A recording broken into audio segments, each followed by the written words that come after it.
Hello guys, welcome back to my channel Pari educational channel. आज मैं आपको क्लास 8th की जो एसएसटी की बुक है उसमें हिस्ट्री का चैप्टर 2 जो है from trade to territory the country establish power, वो मैं आपको कराने जा रही हूँ। समझाऊंगी थोड़ा बहुत, फिर क्वेश्चंस बता दूंगी जो जो इम्पोर्टेंट आएंगे बीच में। ठीक है गाइस, तो बिना टाइम वेस्ट किए शुरू करते हैं। तो गाइस, ये जब चैप्टर है ये शुरू होता है जब औरंगजेब जो होता है वो लास्ट पावरफुल मुगल रूलर होता है। वो अपना पूरा उसने कंट्रोल कर रखा होता है इंडिया के ऊपर।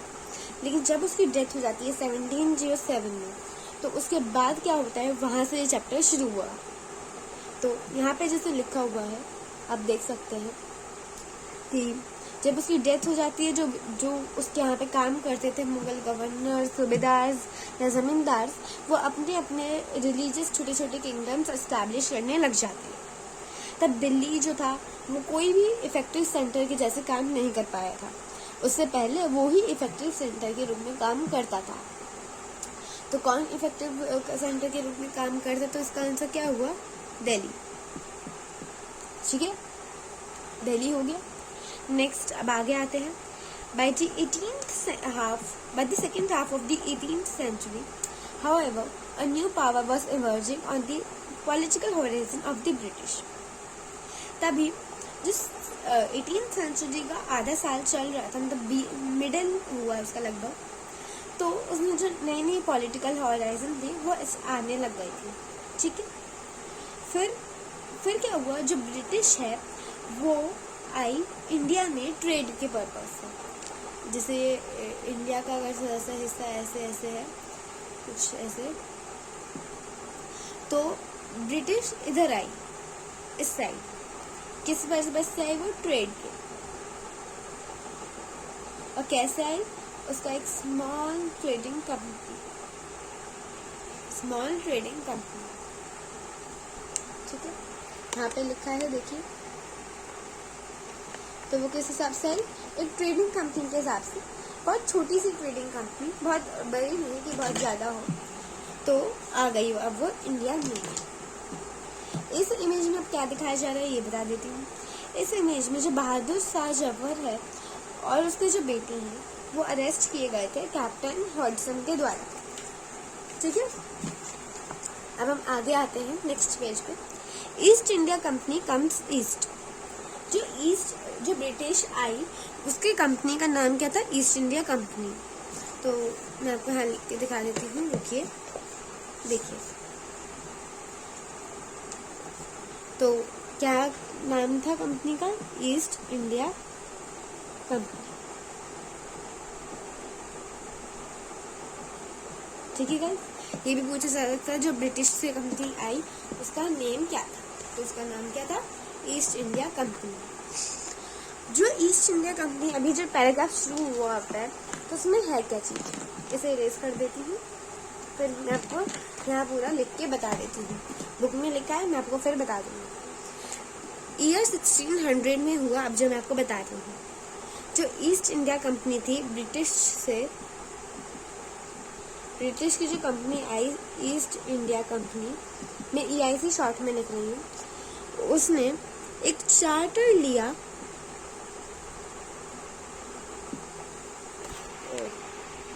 आपको दिखा नहीं होगा अभी, अब दिखा। एक उसने चार्टर लिया क्वीन एलिजाबेथ वन से।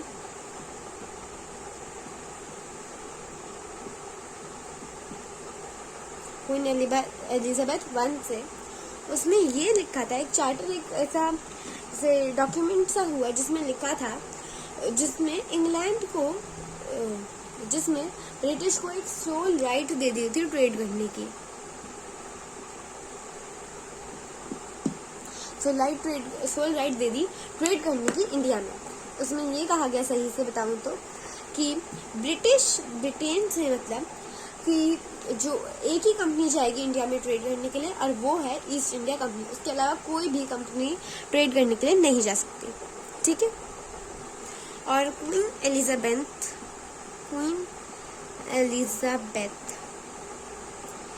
एलिजाबेथ वन से लिया गया था। क्वीन एलिजाबेथ वन कहाँ की क्वीन थी? इंग्लैंड की। ठीक है, आगे चलते हैं। इसमें मैंने बता दिया कि इसमें कहा गया कि ईस्ट इंडिया कंपनी के अलावा कोई भी कंपनी नहीं जा सकती ट्रेड करने के लिए। अब ये सब कहाँ लिखा है, ये रहा, ठीक है। अब जब ये गई तो जो कंपनी थी उसे कोई भी कंपटीशन में ऐसे लड़ना नहीं पड़ा इंग्लिश की ट्रेडिंग कंपनी से, क्योंकि उसको चार्टर मिल गया था। तो mercantile dredging companies in those days made profit primarily by excluding competition so that they could buy cheap and sell dear. mercantile अब क्या था, वो एक बिजनेस था ऐसा, देखिए यहाँ लिखा है, a business enterprise that makes profit primarily through trade, buying selling goods cheap and selling them at higher price.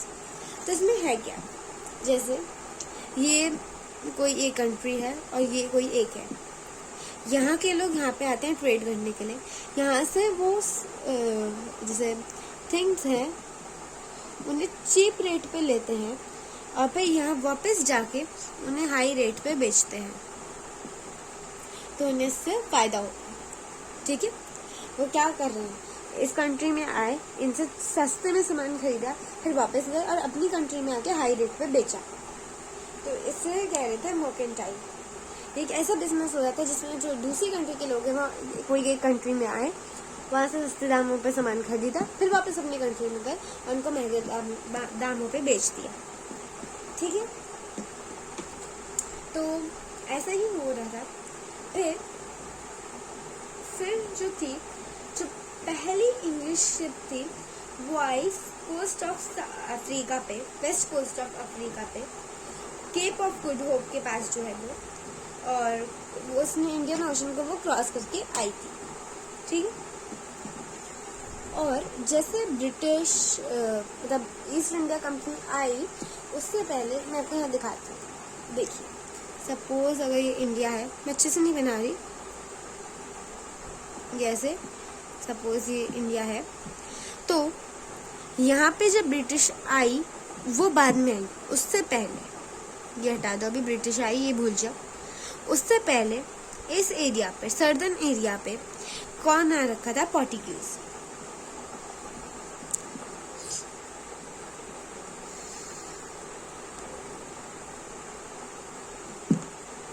Spelling गलत लिख दी, रुकिए। पोर्टुगीज उससे पहले आ गए थे, पोर्टुगीज, उसके बाद फ्रेंच, फिर डच, ऐसे ही धीमे धीमे करके आने लग गए। फ्रेंच, पोर्टुगीज और डच आने लग गए इंडिया में ट्रेड करने के लिए। और जो पोर्टुगीज है उसका रास्ता किसने ढूंढा इंडिया तक आने का, पोर्टुगीज से इंडिया तक आने का रास्ता किसने ढूंढा, वो ढूंढा था वास्को डिगामा में। वास्को डिगामा उसे सी रूट ढूंढा था,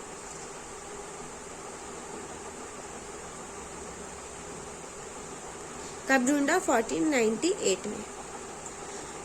अब ये जो लोग आते थे इंडिया में ट्रेड करने के लिए, वो क्या क्या खरीदते थे, कोई चीज़ जैसे कोई फेमस हो वैसे, तो वो क्या क्या खरीदते थे, कॉटन, सिल्क, कार्डेमन, सिनेमन,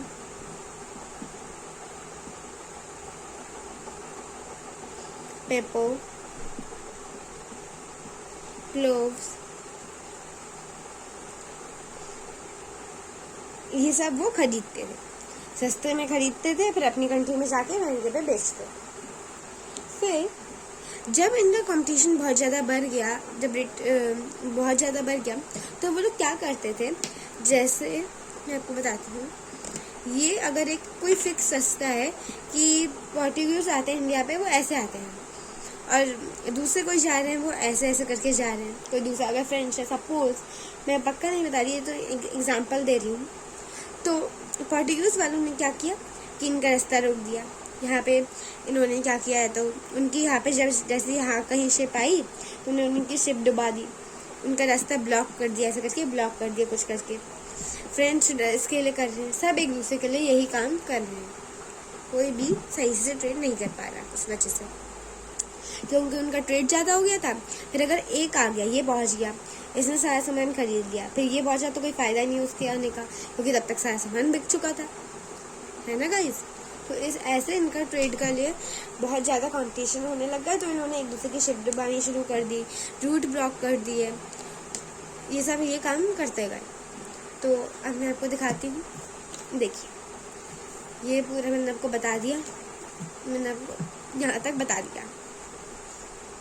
फिर ट्रेड तो हो रहा था, तो इन्होंने अपने आप को प्रोटेक्ट करने के लिए डिवाइड लगा दी अपनी चारों तरफ, उसे कहा गया फोर्टिफिकेशन। अब आगे आते हैं, East India Company begins trade in Bengal. अब मैं आपको यहाँ से फिर बताती हूँ, मैप बना देती हूँ एक छोटा सा, ठीक है। यहाँ पे है, सपोज ये अच्छे से मैं बना नहीं रही, ओके गाइस, ऐसे कर लीजिए आप। तो यहाँ पे हो क्या रहा है, यहाँ पे बंगाल वाले एरिया के साइड कौन आ गई, ईस्ट इंडिया कंपनी। कौन आई, ईस्ट इंडिया कंपनी। कब आई ईस्ट इंडिया कंपनी आई, तो कब आई, 1651 में। कहाँ पे आई, बंगाल में। बंगाल में कहाँ, रिवर हुगली के किनारे पे, बिल्कुल किनारे पे आ गई। अब वहाँ आके उन्होंने अपनी एक पूरी कंपनी खोल दी, वाई है, कंपनी खोल दी, ठीक है। अब कंपनी खोल दी तो उन्होंने फिर वहाँ पे वर्कर्स रखे, और जो कंपनी के ट्रेडर्स थे उन्हें कहा गया फैक्टर्स। और जो फैक्ट्री थी उसमें बहुत सारा सामान रखा गया था, फिर उस पर एक्सपोर्ट करते थे एक जगह से दूसरी जगह पे, और उन्होंने फिर बहुत सारे अपने ऑफिस खोल दिए, यहाँ पे लिखा है सब, ठीक है। फिर 1696 में उन्होंने अपने साइड में एक फोर्ट खड़ा कर दिया, जिससे उन पर कोई अटैक ना कर पाए। फिर 2 साल बाद 1696 में जब हुआ ये, उसके 2 साल बाद जो मुगल ऑफिशियल्स थे उन्होंने उसे कंपनी को जमींदारी राइट्स दे दिए ओवर 3 विलेज में उन्होंने जमींदारी के राइट दे दिए थे उन्हें। और फिर आगे उसमें से जो एक था कोलकाता, कैलीकटा लिखा है यहाँ पे, पहले उसे कैलीकटा बोलते थे, अब उसे कोलकाता हुआ, ठीक है। और उसमें फिर उन्होंने एक फरमान जारी किया, उसमें ये था कि उन्हें ड्यूटी फ्री, उन्हें राइट दे दिया ड्यूटी फ्री, कि वो ड्यूटी फ्री ट्रेड कर सकते हैं। फरमान होता है एक रॉयल एडिक्ट और रॉयल ऑर्डर, कोई ऑर्डर जो महान ने दिया हो, जैसे मुगल रूलर ने दिया तो उसे फरमान कहेंगे। उसमें यह था कि उन्हें ड्यूटी फ्री ट्रेड करने का मिल गया, कि उन्हें कोई भी उसके लिए पैसे उनको नहीं देने होंगे अगर उन्हें ट्रेड करना है। फिर जो कंपनी थी उन्होंने कंटिन्यूसली और लेते गए वो थोड़े थोड़े करके, कि मुझे यहाँ भी करने दो ट्रेड व्रेड, ऐसे करके हो गया। फिर यहाँ तक मैंने आपको बता दिया। फिर जो बंगाल का नवाब था मुर्शिद कुली खान, वो आया, यहाँ पे लिखा है। आगे चलते हैं अगले पेज पे, फिर बताती हूँ मैं। How trade led to battles. अब धीमे धीमे करके स्टार्टिंग जब ब्रिटिश आई तो वो अच्छे से बिहेव कर रही थी, अच्छे से कर रही थी। फिर थोड़े समय बाद उनको समझ आया कि इंडिया बहुत कमज़ोर है, उसे हम आराम से बुद्धू सा बना सकते हैं। तो वो धीमे धीमे करके वो ट्रेड से टेरिटरी पे आए। अब टेरिटरी पे कैसे आए वो यहाँ से शुरू होता है। इस चैप्टर को मैं आपको 2 पार्ट में बता दूंगी। बैचलर ऑफ क्लासी इसी में आएगा, कंपनी रूल एक्सपेंड्स, यहाँ से मैं आपको नेक्स्ट पार्ट में बताऊंगी, ठीक है।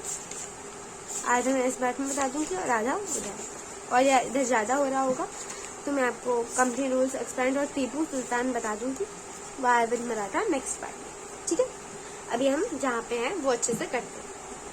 अब जो मुर्शिद कुली खान था वो बंगाल का नवाब था, उसके बाद अलबेर्दी खान बना नवाब, उसके बाद सिराजुद्दौला बना, ठीक है। वो तीनों ही बहुत पावरफुल रूलर थे, बहुत ही स्ट्रांग पावरफुल रूलर थे।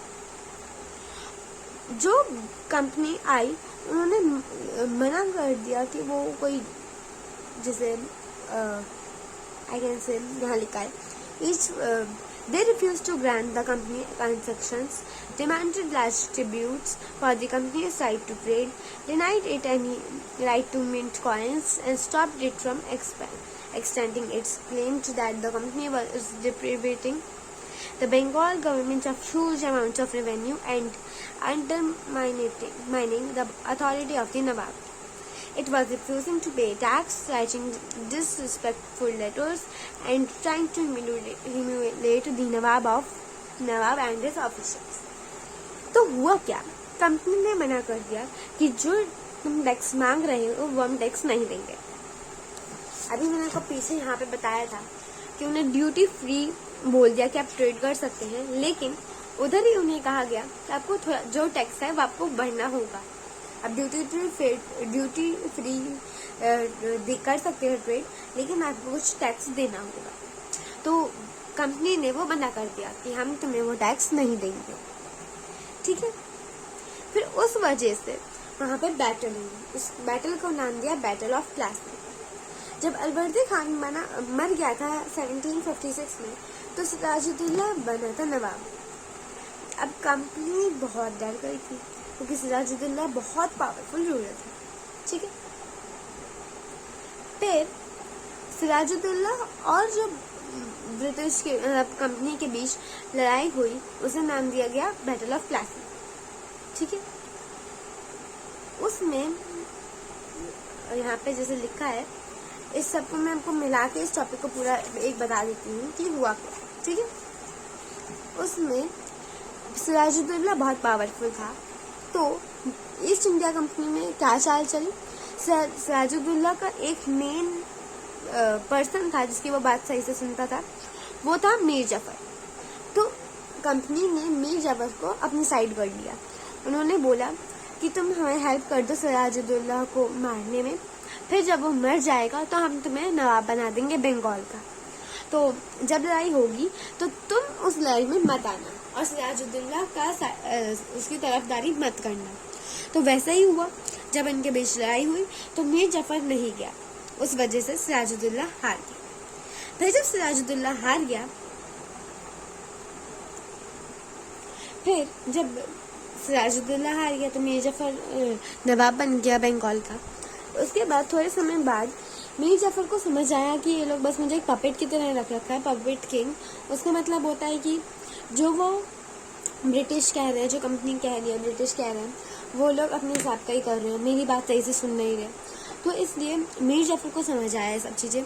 तो उसने सोचा कि मैं इनके साथ लड़ाई करता हूँ, फिर देखा जाएगा क्या होता है। तो वैसे ही हुआ, लड़ाई हुई, मीर जफर उसमें हार गया। तो फिर ब्रिटिश ने क्या किया, ईस्ट इंडिया कंपनी ने, मतलब कि मीर जफर को हटा दिया नवाब से और मीर कासिम इसे रख लिया नवाब बंगाल का। थोड़े समय बाद मीर कासिम को भी यही बात समझ आई, फिर लड़ाई लड़ी। तो उसे कहा गया बैटल ऑफ बक्सर। बैटल हुई थी बक्सर पे, इसलिए उसे नाम दिया बैटल ऑफ बक्सर। तो बक्सर पे जब बैटल ऑफ बक्सर जब हुई, तो फिर जब मीर कासिम को समझ आया तो बैटल ऑफ बक्सर हुई तो भी फिर मीर कासिम हार गया। फिर ब्रिटिश ने वापस से मीर जफर को नवाब बनाया।